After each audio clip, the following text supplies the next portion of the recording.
Welcome to the League of Legends Champion Spotlight, featuring Yorick, the Shepherd of Lost Souls.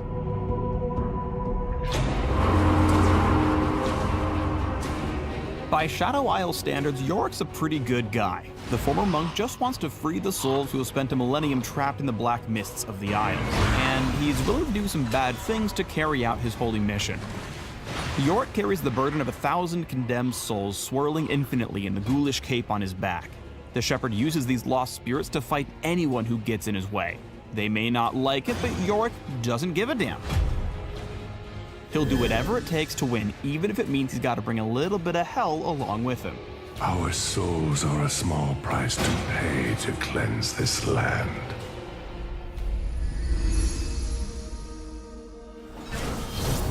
Yorick's passive is Shepherd of Souls. Whenever an enemy minion or neutral monster dies near Yorick, they'll occasionally leave behind a grave. Enemy champs that die near Yorick always leave one. Graves last until Yorick moves away. Now what do graves do, you ask? Well, heads up, it's about to get spooky. Yorick's Q gives him access to two separate abilities, Last Rites and Awakening. Last Rites empowers the Shepherd's next basic attack, causing it to deal bonus damage and restore a little health. If Yorick is below half health, the healing effect is double. If Last Rites kills any target, a grave is created.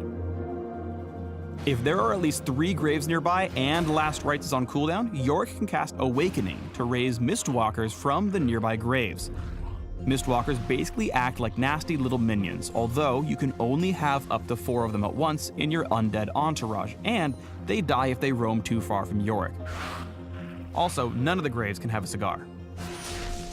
If Yorick wants to win early trades in lane, he's gotta wait until he's planted a proper cemetery before going in.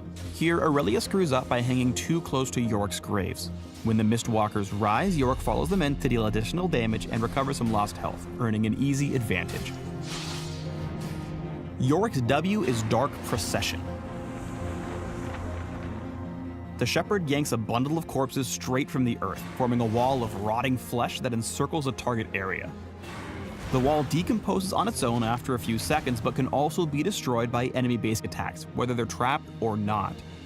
Yorick and his allies can freely pass through the Dark Procession. When you need to lock down a key target or get away from the living, a big ring of coagulated corpses is just the thing you need. Here, Yorick aims Dark Procession right on top of himself to create a cage that only he can escape from. Unlike Kled, Yorick doesn't need a rope to make a bear trap. Yorick's E is Morning Mist. When cast, Yorick hurls a glob of mist that damages and slows enemies. Yorick gets a movement speed bonus when moving toward enemies marked by the mist, but the ability's true power is that it's the one way you can direct the actions of the otherwise dumb Mistwalkers. Your walkers gain movement speed and leap toward mist-soaked targets, harassing them until their bloody end. When you need to stick to a target, a little dab of mist can help clog up your lane opponent's wheels. The Blood Mage almost made it out of this trade, but the mist helped the Shepherd take Vlad's health bar down to the red, where it belongs. Yorick's ultimate is Eulogy of the Isles. Yorick summons the Maiden of the Mist, and at higher ranks she'll bring some Mistwalkers with her. The Maiden moves and attacks on her own, pushing down the lane and immediately raising any enemies that die near her as Mistwalkers. The Maiden disappears whenever Yorick dies, but unlike Mistwalkers, she doesn't have to stay near him to stay alive. When Yorick attacks the Maiden's target, he'll deal bonus magic damage based on the enemy's maximum health. If the Shepherd gets into a fight within earshot of the Maiden though, she will be smart enough to follow and lend him a helping hand. The bonus damage granted by the Maiden makes her scary strong in one-on-one duels. Here, Yorick doesn't need to wait for more grace before starting the fight. Instead, he busts out his pretty little lady friend and goes straight for the kill. The spectral duo stood united, giving Shen no time to do the same.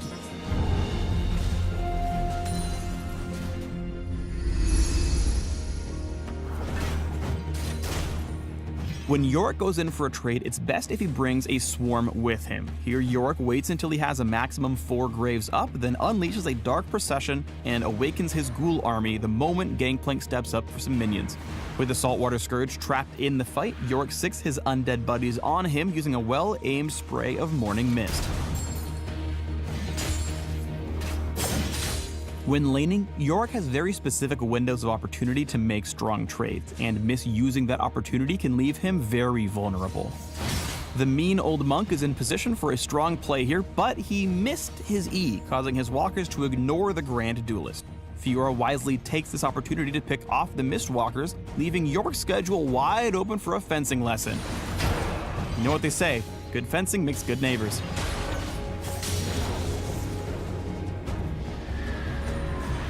Yorick is better than just about anyone when you need to press an advantage after a team fight. Here, Yorick saves his ultimate until after his team's cleared out the bad guys, then summons the Maiden so her army can tank the first 4 turret shots. Thanks to the Maiden's passive, the defending wave of enemy minions winds up transforming into Yorick's minion wave. With a whole new wave of tower tanking ghoulies at their side, the Shepherd's team blows through the inhibitor.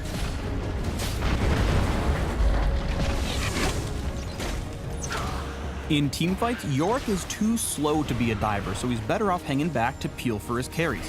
Here, Yorick wisely retreats to deal with the cold-hearted ladies who have flanked in behind him. He turns to help out his backline, quickly delivering Fiora her last rites.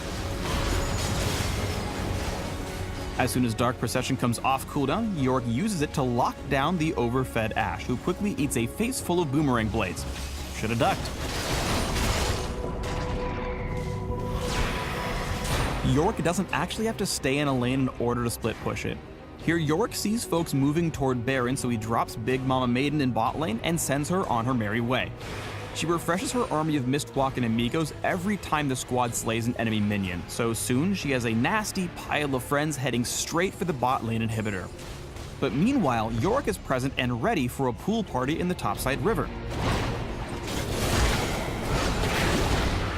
This forces the other team to either give up Baron entirely or hope they can win the teamfight before the Maiden takes everything in the bot lane.